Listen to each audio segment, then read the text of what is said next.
Native chicken farming is an untapped source of income in the agricultural sector in Nigeria. Imagine a business where you have very little competition. You are actually competing against yourself and your management skills. That is native chicken farming in Nigeria.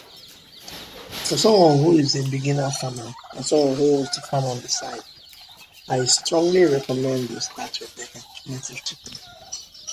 For me, that is what actually got me into the farming business because it requires very little management. You don't even need to be there.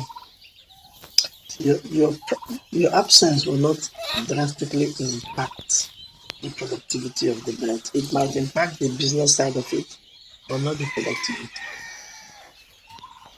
For someone who does not know much about farming, if you want to go into farming, especially farming as a side person, there are some number of things you need to know. You need to establish your market, you need to establish your contacts, you need to know the veterinary people and the dealings they do. You need to know the feeds and so many other things. It can be overwhelming, especially if you don't know any of this. But if you start with the native chicken is very forgiving.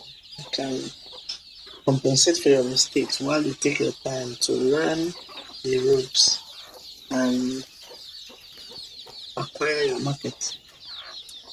Market is very important when it comes to any business you're doing.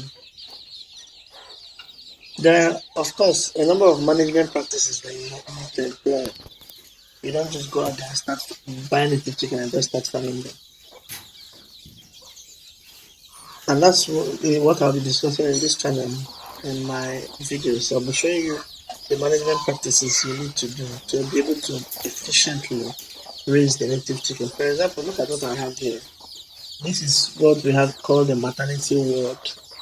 Any of the mothers that give birth, we separate them.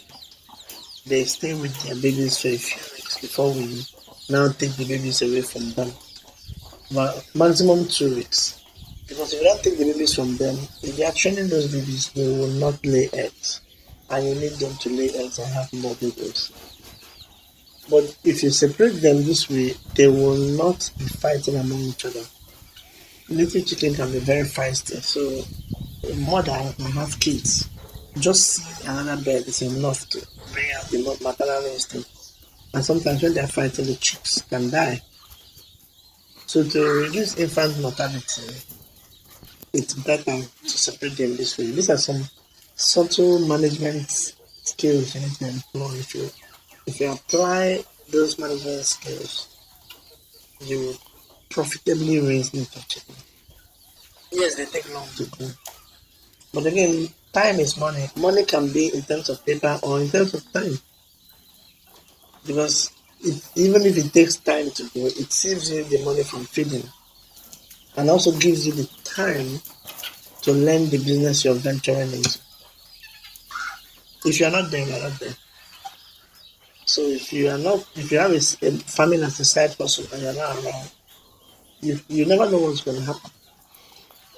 So, but doing native chicken gives you that opportunity. At least for me, it gave me the opportunity to learn the trade I was embarking on, as well as to establish a consistent market. And for native chicken, you don't have a lot of competitors out there. In fact, you're only competing against yourself, against your management strategies. In which case, it's easier now for you to look for a market. I'll be discussing this in my subsequent videos to show you how I manage my native chicken flock, how I ensure the continual yielding productivity for me, and how I raise my birds and market them as well.